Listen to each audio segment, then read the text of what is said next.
आपको spiritually progress करनी है, वंडरफुल। आप आध्यात्मिक रूप से कहीं पहुंचना चाहते हैं, वंडरफुल।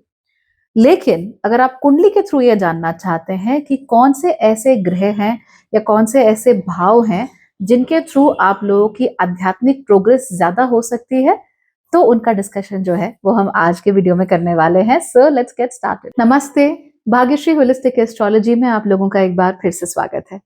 यहाँ पर हम बात करते हैं पॉजिटिव, इंस्पायरिंग और होलिस्टिक एस्ट्रोलॉजी की, यानी कि एक ऐसा ज्योतिष जो कि आपके पॉजिटिव पॉइंट्स को मैक्सिमाइज कर सकता है और आपके नेगेटिव पॉइंट्स को मिनिमाइज करने में आप लोगों की मदद भी कर सकता है। आज हम बात कर रहे हैं स्पिरिचुअल पोटेंशियल के बारे में। तो आप लोगों को पता ही है कि आपकी कुंडली का 12वां घर आपके स्पिरिचुअल पोटेंशियल के बारे में हमें बताता है। 12वां घर हमें ऐसी जगहों के बारे में भी बताता है जो कि आश्रम सदृश होती हैं, जैसे कि गुरु का आश्रम, या फिर हम और किसी अगर आश्रम में जाते हैं, वहां कुछ सीखते हैं दूर दराज के जगहों पे, तो वो भी 12वें घर की चीज होती है। कोई व्यक्ति अगर बहुत दूर जगहों पे, तीर्थों पे जाता है, तो वो भी 12वें घर की चीज होती है। 12वें घर में अगर आपको कोई ग्रह दिख रहा है, तो अनडाउटेडली उन ग्रहों के थ्रू कुछ ना कुछ मैसेजेस, कुछ ना कुछ आध्यात्मिक इंटेंशंस हम लोगों की फुलफिल होती ही रहती हैं। सो 12वां घर becomes very important when it comes to your आध्यात्मिक पोटेंशियल। हाउएवर, कुंडली में केवल 12वां घर देखना वही जरूरी नहीं है। आपको यह भी देखना है कि क्या ग्रह अपनी ही पोजीशन से 12वें जाकर बैठे हुए हैं। अगर ऐसा होता है तो फिर फॉरेन चीजों के साथ आपके टाइज बहुत ज्यादा होते हैं और साथ ही साथ आपका आध्यात्मिक पोटेंशियल भी अच्छा होता है। ऐसा क्यों होता है भला? बिकॉज अध्यात्म की राह कहीं ना कहीं इस अन्नमय कोश की राह से आगे जाकर मिलती है हम लोगों को। अगर हम अपने आप को केवल शरीर माने, तो फिर ये शरीर जन्म लेगा, किसी का बेटा होगा, बेटी होगी, माँ बाप बनेंगे, lots of things are connected, careers वगैरह सब कनेक्टेड है इस अन्नमय कोश के साथ, इस शरीर के साथ। जब ये शरीर नहीं होगा तब आध्यात्म होगा। तो जो शरीर में फंस गया वो अध्यात्म में नहीं गया, जो अध्यात्म में गया उसको शरीर का फिर नहीं रहता है। तो इसीलिए that 12th house become so important in your कुंडली। तो अगर कोई भी ग्रह, इनफैक्ट ज्यादातर ग्रह आपकी कुंडली में अपने ही घर से 12वें बैठे हुए हैं, तो भी आप लोगों के अंदर आध्यात्मिक पोटेंशियल होता है। तो ये भी एक डिसेप्शन है कुंडली का जो हमको नोट करना है। सामान्य रूप से हम क्या कहेंगे, ओ कुंडली के 12वें घर में कोई ग्रह बैठा हुआ है, डेफिनेटली भैया ये तो व्यक्ति आध्यात्मिक है। ऐसे थोड़ी होता है। हो सकता है कि वो व्यक्ति का मन ही ना हो अपनी चीजों के साथ कनेक्ट करने में, हो सकता है उसका मन ही ना हो अपने होम टाउन में, अपने होम कल्चर में। तो अलग अलग प्रकार की बहुत सारी बातें होती हैं and we have to be open minded enough to understand कि ये काम अक्सर कर कैसे रही होती है कुंडलियों में। फॉर इंस्टेंस, अगर आपकी कुंडली के 12वें घर में चंद्रमा बैठे हुए हैं, इन दैट केस आप लोगों को इंट्यूटिव मैसेजेस विया ड्रीम्स बहुत ज्यादा आते हैं। अगर आपके सूर्य बैठे हुए हैं, सबसे पहली बात तो आप अपने परिवार की धुरी को फॉलो ही नहीं करते हो, जो ढर्रा आपके परिवार में चल रहा है। सन इन 12th हाउस वाला व्यक्ति उसके साथ कभी कंफर्टेबल हो ही नहीं सकता। अगर आपको सिद्धार्थ से बुद्ध बनना है तो घर तो छोड़ना पड़ेगा।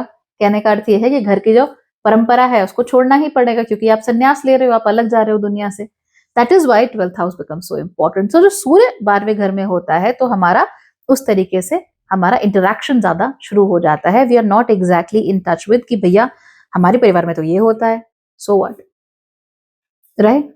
उसी तरीके से अगर जुपिटर हो तो पितरों की कृपा बड़ी होती है इस व्यक्ति के ऊपर। लक ऐसी ऐसी जगहों पे काम करता है जहां हम सोच भी नहीं सकते थे।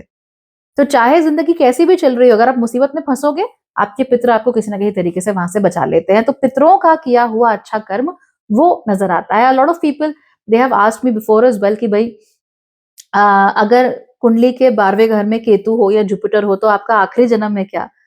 Congratulations on your delusions, but no ऐसे नहीं होता। क्योंकि वो तो अपनी पोजीशन चेंज करते रहते हैं। वो आकर पोटेंशियल दिखाते हैं, आपने क्या कर दिया, क्या उखाड़ लिया, वो नहीं दिखाते। So that's not the point here. The point is कि अगर वो वहां पर बैठे हुए हैं तो पोटेंशियल है। केतु 12वें घर में है, पोटेंशियल है, पर इसका अर्थ ये बिल्कुल नहीं है कि आप लोग बिल्कुल ही आसमान में अब चले गए, अब आपकी जागृति हो गई, अब आपके ऊपर कुछ नहीं है। यू मस्ट ऑल्सो अंडरस्टैंड कि अगर केतु 12वें में होंगे तो राहु छठे में होंगे। So you may be very concerned about your body. अरे मुझे कुछ हो ना जाए, चलो ये कर लेता हूँ, वो कर लेता। किसी ने मुझसे कह दिया था कि पानी अगर खड़े खड़े पियोगे तो सीधे घुटनों में जाएगा और घुटनों में दर्द होगा। Okay, alright. और आपने वो करना शुरू कर दिया क्योंकि पैनी घुटनों में चला गया, घुटनों में दर्द हो गया, मेरा तो जीवन बर्बाद हो जाएगा, इस तरह की चीजें। So you become very concerned about your own body. So जब हम केतु की बात कर रहे हैं तो उसको आधा नहीं लेना, वो पूरा लेना है। वो शरीर है, उसका सिर कहीं और है। सो 12वां घर पोटेंशियल को दिखाता है कि कुछ है, but then the 12th house, अगर आप लोगों ने मेरे साथ होलिस्टिक एस्ट्रोलॉजी पढ़ी है तो आपको ये बात मालूम है, इट ऑल्सो बिकम्स इनएक्सेसिबल। वहां तक पहुंचना, वहां से कुछ खींच के लेकर आना इतना इजी नहीं होता। तो कुंडलिनी जागरण करनी है, करो, it will take time and a lot more time that you're willing to give। वो अपने हिसाब से होती है, आपके हिसाब से नहीं होती। उसकी इच्छा है तो वो करेगी, इच्छा नहीं है तो लगे रहो काम में। जिसकी इच्छा होती है, जिसके प्रारब्ध में होता है, जिसकी कुंडली अलाउ करती है, वो कहीं तीर्थों में जाता है, यूं जागरण हो जाता है उसका।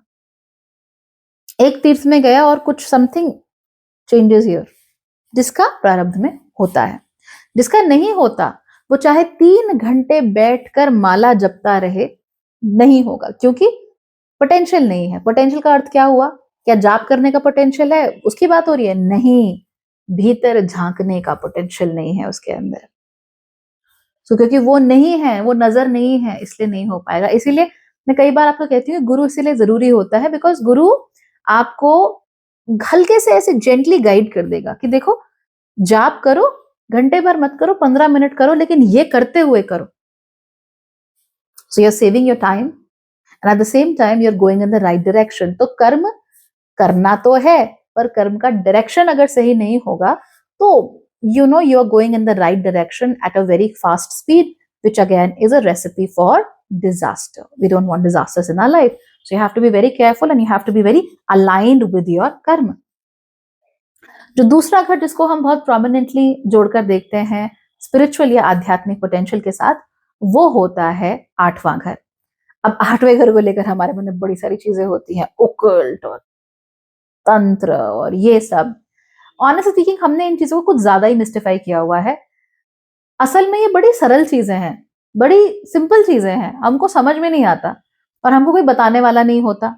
और अगर 4 बताने वाले होते भी हैं तो वो उसको कुछ ऐसे लच्छेदार बातों में घुमाकर बोलते हैं कि कुछ समझ आना वो तो संभव नहीं हो पाता। उल्टा we start fantasising about them कि जाने क्या है, व्हाट्स देयर। जैसे कि ज्योतिष है, it's a matter of the 8th house. अब उसको लेकर we are like, oh my God, ज्योतिष जाने क्या है, इस व्यक्ति के पास जाने कौन सी पावर है, ये किसी का वशीकरण कर दे, या कुछ करवा दे, या कोई टोटका हो जाए। ऐसा तो कुछ नहीं होता। ज्योतिष एक विद्या है, it's also a study.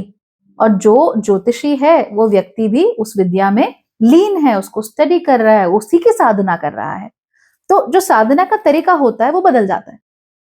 It comes from a very different perspective. So कुंडली का जो 8वां घर है वो तो है ही, लेकिन कुंडली के 8वें घर का स्वामी कहाँ पे है, और क्या कुंडली में बहुत सारे ग्रह अपने से 8वें बैठे हुए हैं, ये भी हमको देखना होता है। सिर्फ एक ग्रह से तो नहीं होगा ये, बट क्या देयर आर 2 प्लैनेट्स और 3 प्लैनेट्स जो कि अपने से 8वें बैठे हुए हैं, that would also suggest that yes you will go through a drastic change in your life which will eventually drag you towards these things.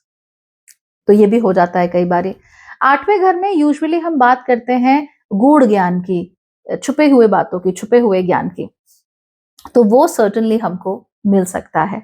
हालांकि यहाँ पर इस बात का ध्यान रखना बहुत जरूरी है कि जो 8वां घर है उसके साथ डैबल करना इतना आसान नहीं होता। पहली बात तो 12वां घर भी थोड़ा मेलेफिक ही होता है, त्रिक भाव है, लेकिन जो 8वां घर है वो तो कुछ स्पेशली त्रिक है, यानी कि उसके साथ एंगेज करना, इंडल्ज करना आसान नहीं होता। आप 2 धारी तलवार पे चल रहे होते हो लिटरली, और एक भी गलत स्टेप आपका नुकसान कर सकता है। जैसे नट होते थे, आपको पता है नट क्या होते थे? वो प्रदर्शन करते थे अपनी स्किल्स का, ब्यूटीफुल।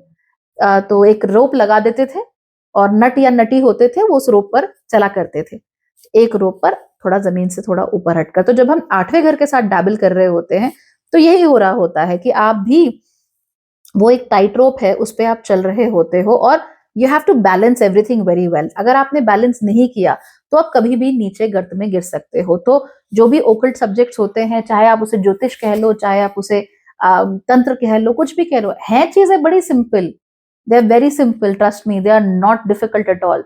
जिसको समझ में आना है उसको तो यूं समझ में आ जाता है, but the point is that you have to dabble very very carefully, you have to understand things very carefully, और आप जो चीज को छेड़ना नहीं है उसको नहीं छेड़ सकते हो।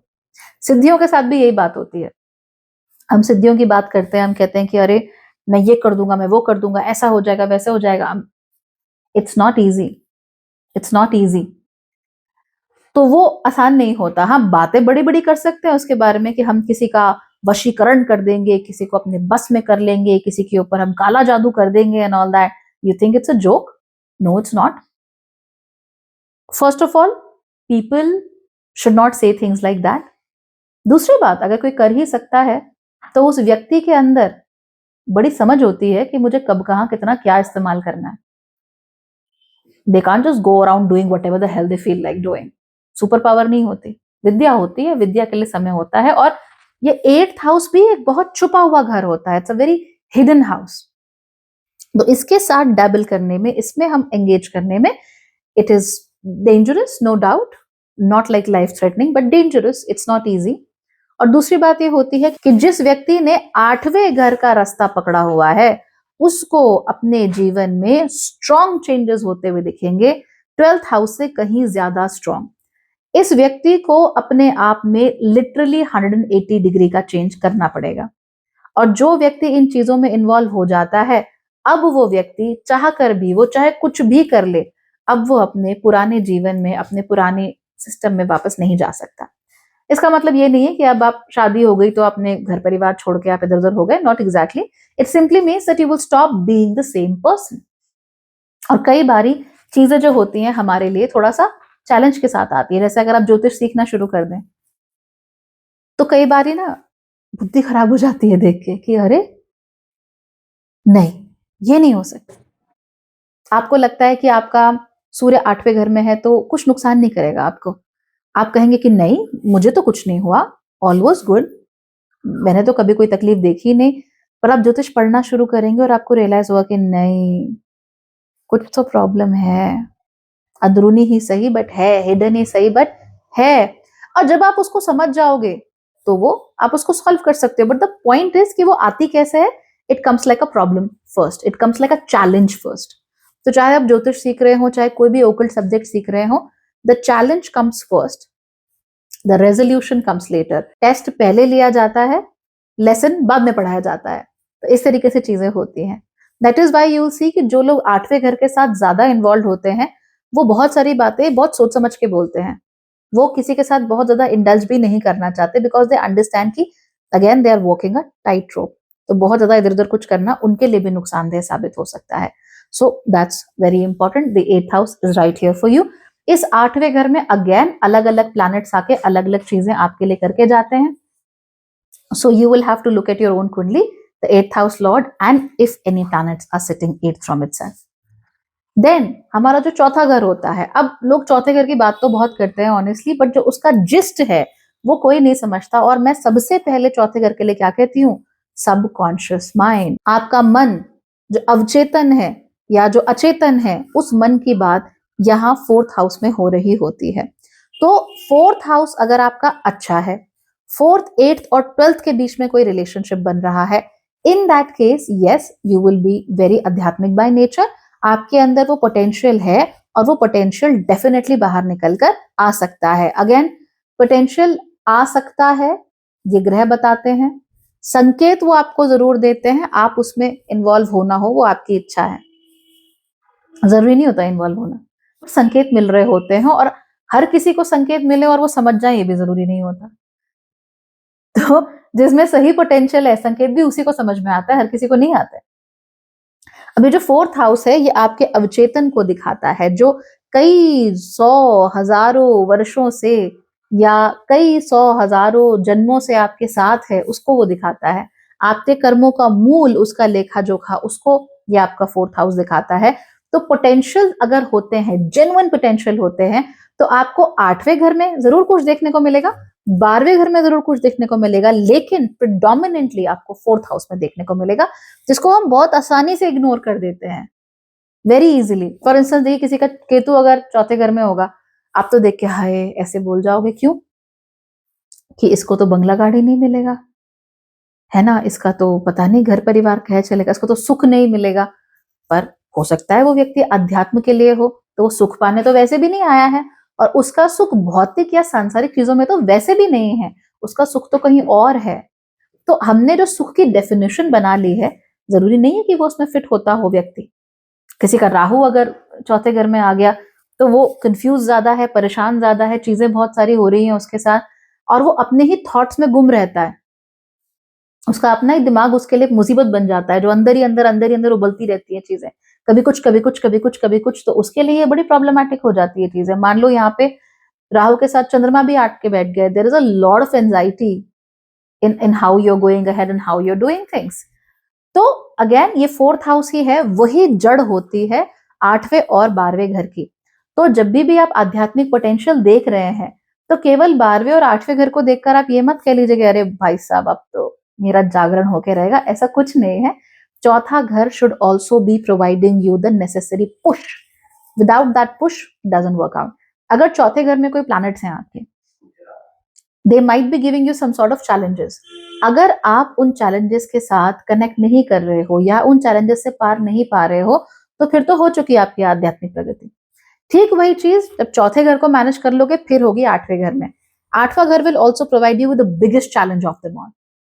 फिर आपको क्या करना होगा, उस चैलेंज से गुजरना होगा। तो 100 में से 95 लोग जो हैं, वो तो 100% चौथे घर के लेवल पर ही खत्म हो जाएंगे। पोटेंशियल उनका उठने की कोशिश करेगा, बट वहीं दब जाएगा, it will not get ahead. बाकी जो 5 बचे हुए लोग हैं, उन 5 में से 3 लोग 8वें घर से नहीं लड़ पाएंगे। they'll not be able to handle it. Why? Because the 8th house brings you challenges and big challenges, and they say अगर तुम वही हो जो पहले थे, फिर भैया अल्लाह एंट्री नहीं है, फिर नहीं आ सकते। क्या तुम खुद को बदलने को तैयार हो? क्या वैसे बदलने को तैयार हो जैसे कि हम चाहते हैं? क्या आप अलाइनमेंट के लिए तैयार हो? क्या आप अपने बारे में अपने जो प्रीकंसीव नोशंस हैं उनको खत्म करने के लिए तैयार हो? अगर हो तो फिर 5 में से 2 लोग जो हैं वो 12वें घर के लेवल पे बढ़ जाते हैं, और उन 2 में से शायद कोई एक पहुंच पाता है 12वें घर के लेवल पर या उससे आगे, जहां पर वो सही मायनों में कुछ आध्यात्मिक प्रगति कर सकता है। So it's a chain reaction that goes from the 4th house to the 8th house to the 12th house. यहीं से आपका आध्यात्मिक पोटेंशियल सारा डिसाइड हो जाता है, और इन घरों के जो स्वामी होते हैं आपकी कुंडली में, वो कहाँ कहाँ बैठे हुए हैं और वो किस प्रकार से आपके लिए गेन्स लेकर आएंगे, वो देखना भी बड़ा जरूरी हो जाता है to truly and fully understand your spiritual potential. अब अगर हम ग्रहों की बात करें, तो ग्रहों में ऑब्वियस से कुछ नाम है जो कि आपको अध्यात्म के लिए देखने चाहिए। सबसे पहले केतु। नाउ प्रारब्ध की चीज हमेशा केतु की चीज होती है, मोक्ष भी केतु की ही चीज होती है। तो अगर अध्यात्म की बात होनी है तो केतु की बात भी होकर ही रहेगी, उसको हम अवॉइड नहीं कर सकते हैं। सबसे पहले Ketu will come into the picture. तो केतु कहाँ बैठे हैं, कौन से नक्षत्र में बैठे हुए हैं, कौन से हाउस में बैठे हुए हैं, दैट बिकम्स वेरी इंपॉर्टेंट, क्योंकि वहीं से फिर ट्रिगर्स आने शुरू हो जाते हैं। तो दैट्स नंबर 1। जो दूसरा ग्रह आपको मदद करता है वो है जुपिटर, बिकॉज जुपिटर ज्ञान, अध्यात्म, इन चीजों को हमारे जीवन में लेकर आता है, और उनकी 2 राशियां सजिटेरियस एंड पाइसिस, जो कि नेचुरली 12वें घर को भी कंट्रोल करती है, वो हमें धर्म और अध्यात्म की राह पर चलाने में हमारी मदद करते हैं।